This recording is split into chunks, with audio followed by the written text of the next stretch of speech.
Colorado Buffaloes Deion Sanders Sean Lewis, they had an exciting recruiting weekend with recruits that you would expect the Colorado Buffaloes potentially have a good shot at landing. But before we dive into this weekend and the visitors that were on campus, go ahead, jump in the comments below. Let me know what you all think. Does the Colorado Buffaloes land all three of these guys? Do they land one of them? Who do you think they land? Additionally, if you haven't already, please go ahead and hit that like and subscribe button because, listen, I am going to be bringing you more Colorado content as this 2024 recruiting cycle starts to ramp up, and I want you to be here for all of it.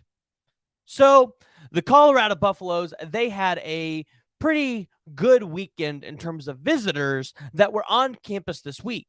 And Coach Prime, Sean Lewis, and I specifically mentioned these guys because, well, these are going to be your lead recruiters and these recruitments.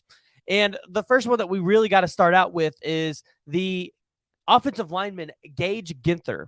So the 6'6", 270-pound offensive lineman out of Fossil Ridge, Colorado, from Fort Collins, Colorado, a three-star, currently ranked number 930 in the country, but has recently gotten offers from quite a few elite schools like Oklahoma, Penn State, Oregon.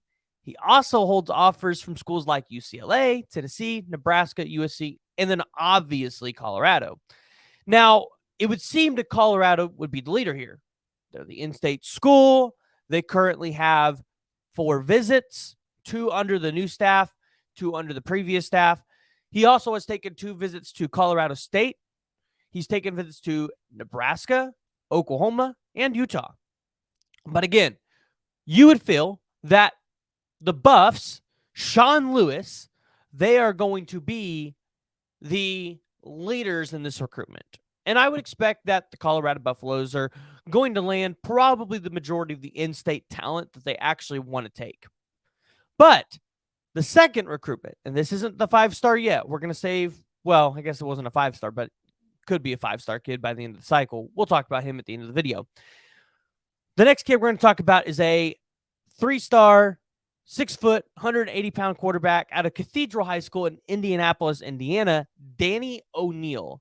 So the 3-star, number 558 player in the country, currently holds offers from, and when I looked this up, I was actually a little shocked because I don't normally see a 558 or more ranked player with this many elite offers without them soaring through the rankings.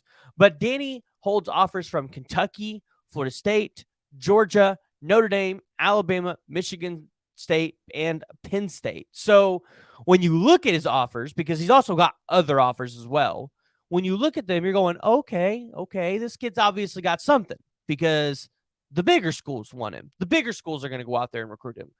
But again, for this one, it looks like Kentucky is maybe in the driver's seat because he's taken 3 visits there, and he currently holds a crystal ball. Now, the interesting is Danny hasn't taken a whole lot of visits since last year. So it'll be curious to see as the spring ramps up, as you start to see kids take a lot of visits here in the spring, try to do official visits in the summer, where Danny O'Neal maybe starts to land. However, with Sean Lewis leading this recruitment and Colorado needing a quarterback in the 2024 class, you could expect the Buffs to rise in this recruitment. I'd also keep an eye out, though, for Michigan State because he recently spent some time there on March 14th with some elite prospects like Zadavian Sims, David Stone, and a couple other guys. But we're not here to talk about Michigan State football. So finally, we're going to recap this with probably one of the bigger recruits that you've had on campus up to this point. Now, I get it. There's a bunch of elite prospects coming out there for the spring game, which, again, we're going to talk about as we get closer to spring game because we need to figure out who's confirmed, and I'm sure that list will continue to grow. But Aaron Butler, the 6'1", 170-pound athlete out of, I believe it's called Calabasas, California. So he decommitted from USC on January 11th after being committed to USC for over a year. Now, it was believed that Aaron Butler could play either side of the ball. He could play a cornerback safety position or he could play at the wide receiver. And I believe the prediction or the presumption was Aaron Butler was going to play at the corner position on the defensive side of the ball. However, as an Oklahoma fan, I will tell you this. Lincoln Riley will do whatever he can and wear a guy out on the offensive side of the ball first because he wants them to work out there before they work out on the defensive side of the ball. So if Aaron Butler has a desire to go be a defensive back, well, there's no better destination than Colorado. And Coach Prime, the guy who, well, has only gotten the number one cornerback 2 years in a row. By the way, he's flipped them from other schools. And you would imagine Travis Hunter is going to be in the league, probably a first-round draft pick. Which, by the way, when was the last time Colorado had a first-round draft pick?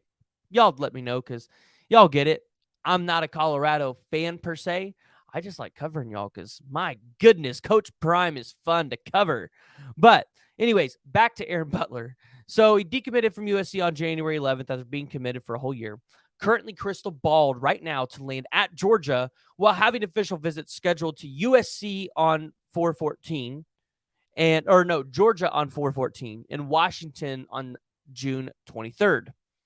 Now, the reason why I said USC was he still holds offers from USC, Michigan, Notre Dame, Alabama, Texas A&M, and a plethora of other elite schools, right? You would expect that Aaron is probably going to fill out all 5 official visits. And I would expect USC to probably be on that visitor list. You don't get the offer in 2021, commit in 2022, and then be committed for a whole year, then decommit, not give that school a look in terms of an unofficial visit or an official visit. So Lincoln Riley, the staff, they'll probably get an official from Aaron Butler. USC is honestly probably still going to be really hard to beat because when it comes to these top prospects in California, like USC is the destination. Now, we've seen Coach Prime go out there and really sway some kids. And would not shock me to see Colorado, Coach Prime, the staff to get additional visits, maybe like one more unofficial, maybe an official, which, by the way, I keep talking about Coach Prime in these recruitments. We really got to talk about Charles Kelly because Charles Kelly, is going to be in on a lot of these defensive side of the ball recruitments as well. And I would bet that Coach Prime is going to lean on Charles Kelly a little bit for advice on, hey, this guy's a 4-star athlete, top 100 player in the country. Where should we play him? Because Charles Kelly has been at Alabama and has recruited elite edge rushers, linebackers, defensive backs.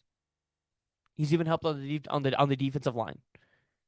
Charles Kelly knows how to evaluate talent and knows where to put him. So I would bet if Coach Prime is smart enough, he's going to lean on Charles Kelly a little bit.